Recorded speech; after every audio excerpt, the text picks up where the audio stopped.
అందరికీ నమస్కారాలు.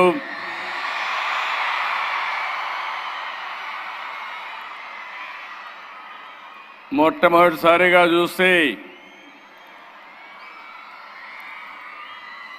ఈ సభ రాజకీయ సభ కాదు,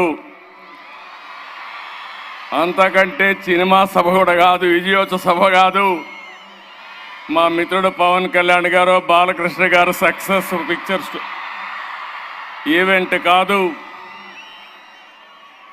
స్వచ్ఛందంగా డోనర్స్ డబ్బులు ఇచ్చి ఈ షోకు వచ్చారంటే మీ అందరికీ మనస్ఫూర్తిగా ఎన్టీఆర్ మెమోరియల్ ట్రస్ట్ తరపున అభినందనలు, ధన్యవాదాలు. NTR memorial trust managing trustee Nara Bhuvaneswari గారు ఈ ఈవెంట్ చూసిన తర్వాత నాకు నమ్మకం పెరిగింది. హెరిటేజ్ని సమర్థవంతంగా నడిపించడమే కాదు, ఈ ట్రస్ట్ను కూడా సమర్థవంతంగా నడిపించే శక్తి ఆవిడికి ఆయన తండ్రి నుంచి వచ్చింది. ఎన్టీఆర్ ఎంత మొండి ఘటమో భువనేశ్వర్ కూడా అంతే మొండి ఘటం అని చెప్పి కూడా నేను మీకు తెలియజేస్తున్నాను. ఎప్పుడు కూడా ఒక మంచి కార్యక్రమం జరగాలంటే సమర్థవంతమైన టీం ఉండాలి.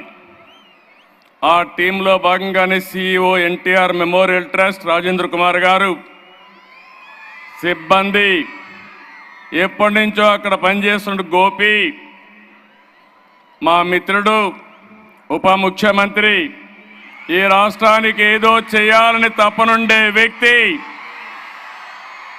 పవన్ కళ్యాణ్ గారు,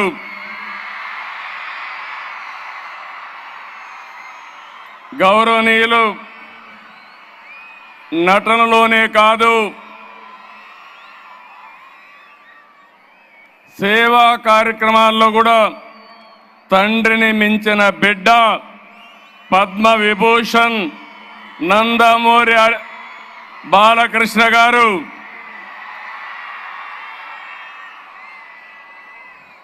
మొన్నటి వరకు సేవలు అందించినటువంటి ఎన్టీఆర్ మెమోరియల్ ట్రస్ట్కి నారా లోకేష్ గారు నేను మంత్రిగా రికగ్నైజ్ చేయడం లేదు, ఇక్కడ ఆ ట్రస్ట్కు సేవలు అందించాడు కాబట్టి ఆయన్ని ఇక్కడ రికగ్నైజ్ చేస్తున్నాం.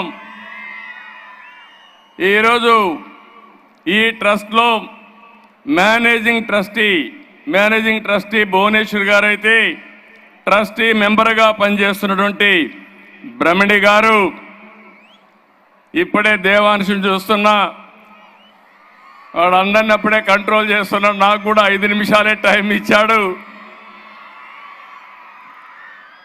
అదే మాదిరిగా నందమూరి తమన్ గారు,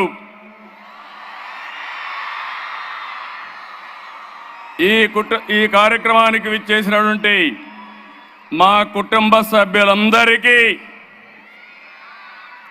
ఎన్టీఆర్ ట్రస్ట్ ఎంప్లాయీస్ అందరికీ, అదే మాదిరిగా స్టూడెంట్స్ని చూస్తున్నా ఎంతో ఉత్సాహంగా వచ్చారు. అలాంటి